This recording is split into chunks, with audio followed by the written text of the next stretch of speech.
I just want to go home.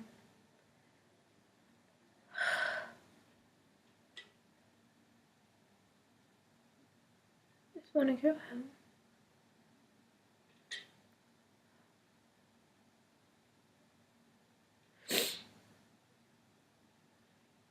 I'm not even sure where home is anymore. Like, I just feel really stuck. Like, how many more years am I gonna lose to this illness? And how many more people am I gonna lose to this illness? Like, I can't do it anymore.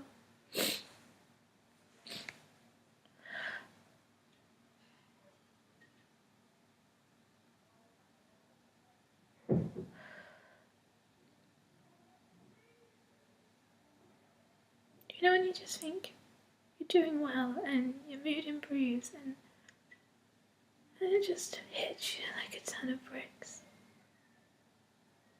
And there's nothing you can do about it. There's absolutely nothing you can do about it.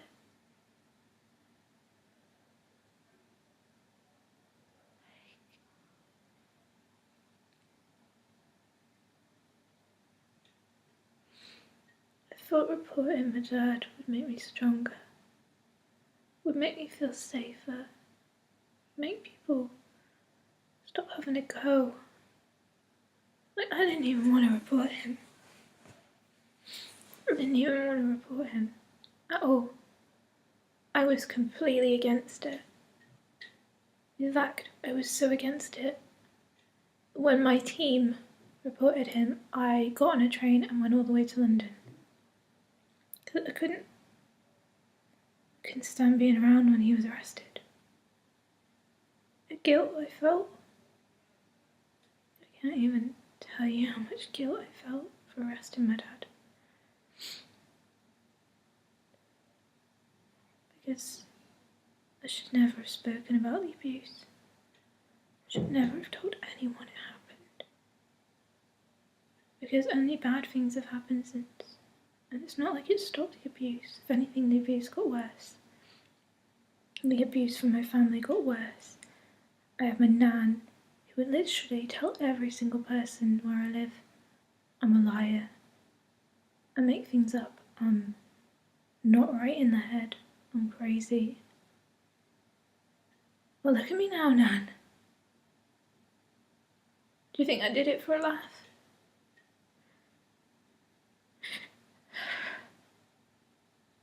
Do you think I did it for a laugh?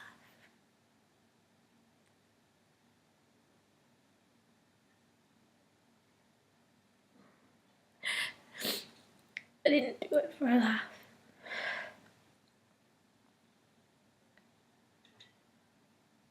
I did it because I thought you'd be on my side.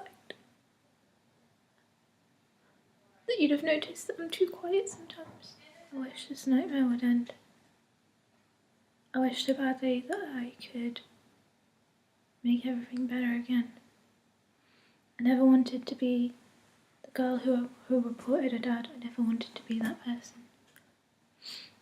I never wanted to be the girl he chose. I never wanted him to kick me in the ribs. I never wanted him to find me and force me to have sex with him. I never wanted that.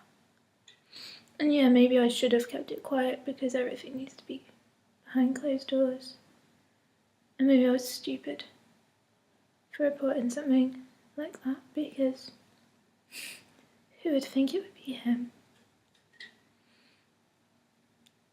He's quiet, shy even, good with kids. Who would have thought?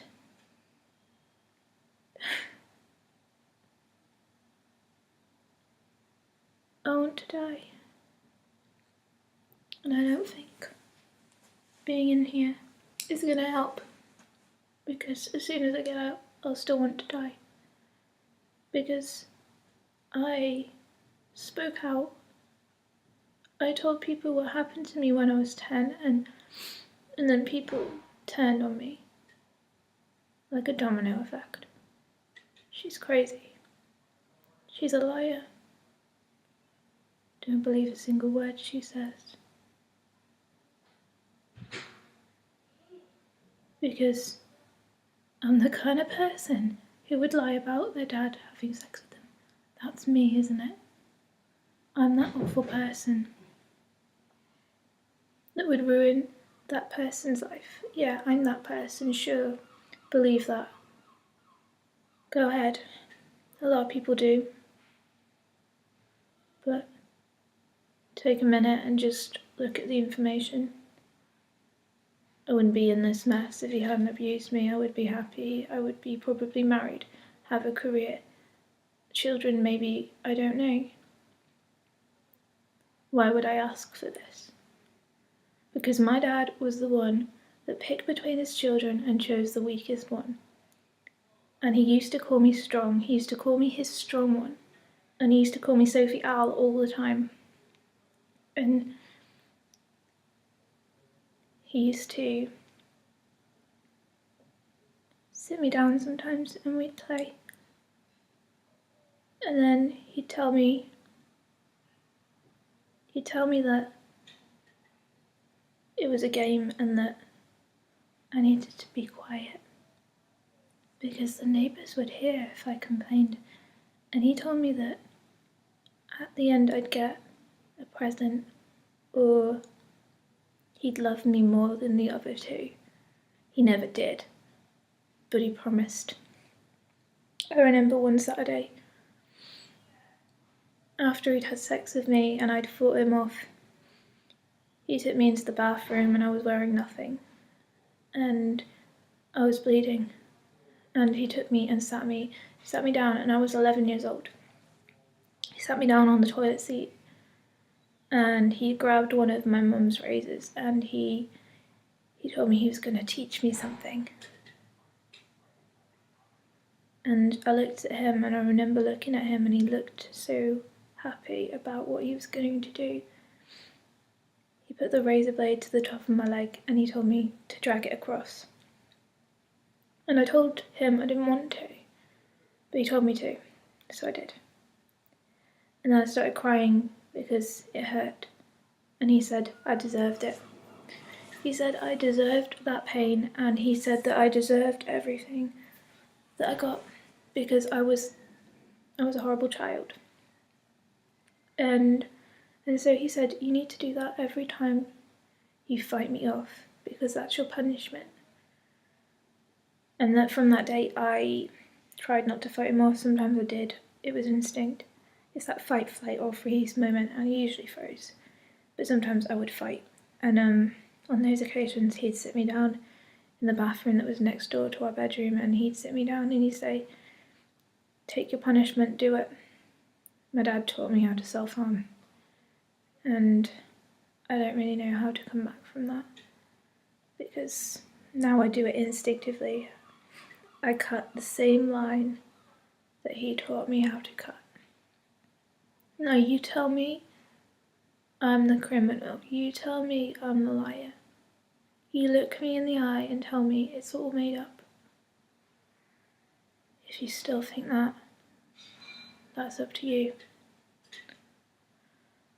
But look who's won and who's lost. Look who can spend time with children and who is in a hospital.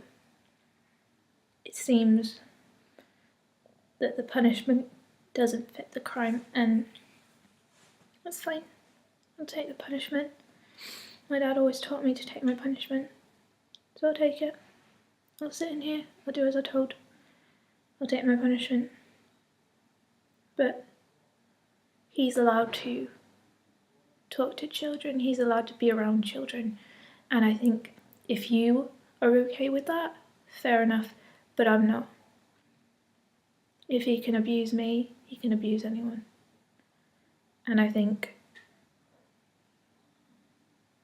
that a lot of you are very naive, a lot of you are gossips, a lot of you think that I'm the bad person, but you only think that because you haven't met me and you do not know me, and you only knew the quiet, shy, curly-haired little girl who her mum told lies about. When I was severely underweight with anorexia, my mum hid it from everyone. When I'd overdosed, she'd tell people I was in the hospital because of dehydration. She lied. Who's the liar here? Who is the liar here? Because I'm not, and that is all I can say. And like, you can spread rumours because that's up to you, but I know the truth. I know the truth. And if you want to talk to me, you can. But do not make a judgment on me unless you have talked to me. Unless you know the full truth. Unless you have spoken to my father, or me, or my mum, and they've been truthful, you cannot form an opinion about me. I might be in a mental health hospital, but I'm not crazy. I'm just hurt.